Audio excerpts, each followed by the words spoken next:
Hi y'all, I'm Grandma EE and welcome to my kitchen.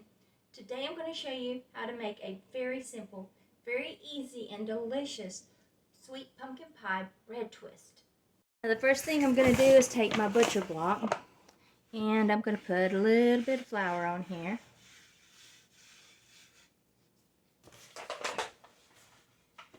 Now what I bought was the Great Value crescent rolls. Now this is an equivalent to an adult Jack-in-the-Box for me. They absolutely terrify me when I open them and they pop. So give me just a second.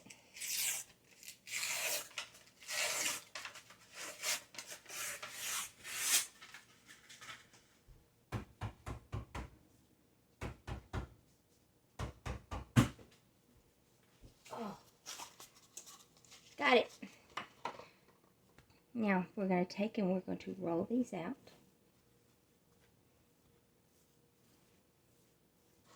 What you want is 2 of these.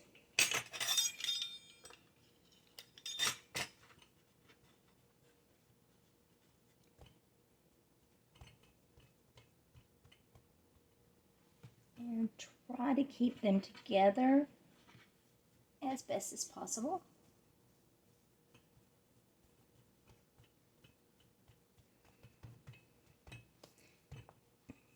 Now, set this to the side for just a second.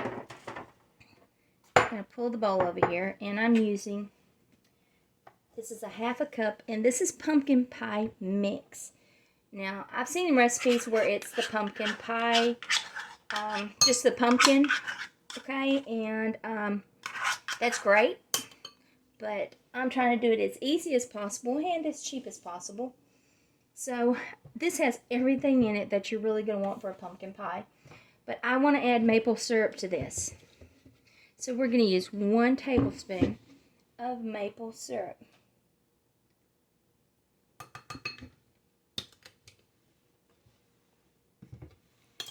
Stir that up.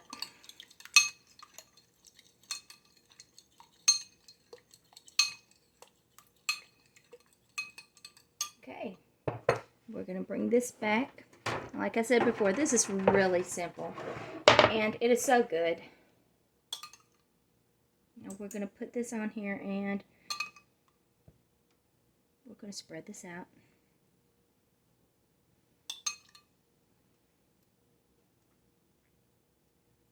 Now, if you don't like pumpkin, or if you got somebody that you're cooking for that doesn't like pumpkin, you could actually use apple butter and do the same thing with this, and it's really good too.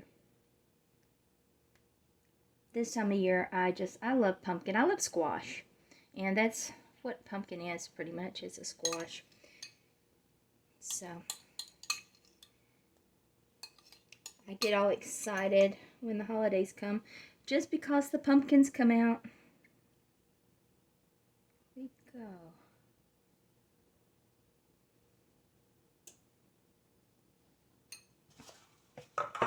Alright, now this is the thing. What we're going to do is we're actually taking this, if I can lift it up, and we're going to place it on top like a sandwich.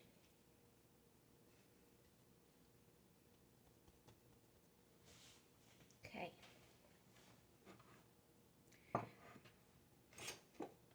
Now I'm going to take a pizza cutter and I'm going to cut this into strips.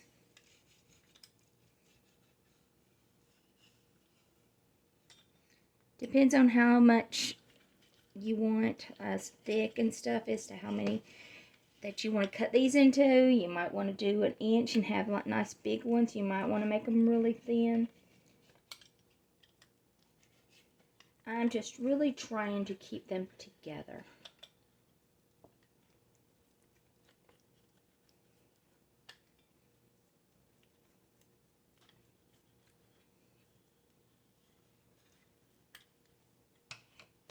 There we go.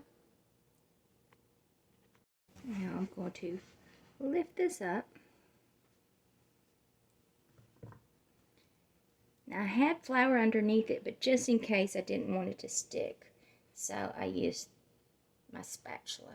And you just want to twist it a little bit. And then I'm going to take and I'm going to place it on my parchment paper. And we're going to do that again until I get all of these on there.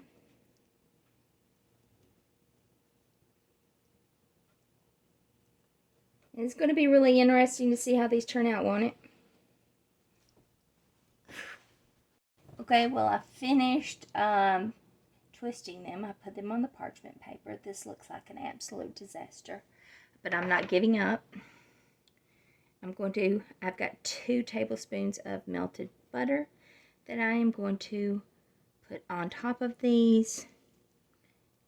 And then I'm going to add cinnamon and sugar to the top of that. And that ratio is a tablespoon of sugar, a teaspoon of cinnamon.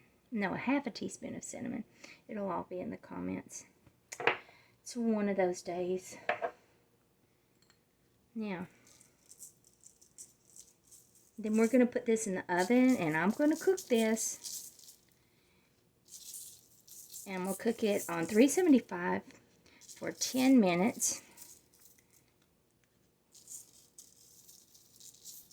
And we're going to see what kind of, hopefully a delicious disaster this turns out to be.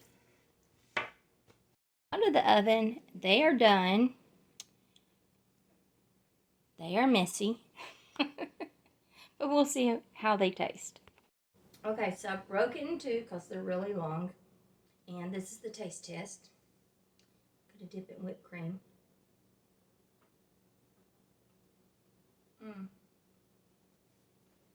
I've got to admit, they're really good, even though they turned out to be an absolute disaster.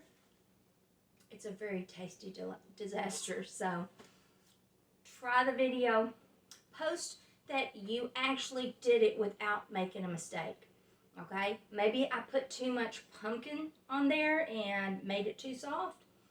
Maybe not. Try the recipe. Make some comments, hopefully nice. And don't forget, push like and subscribe to my page.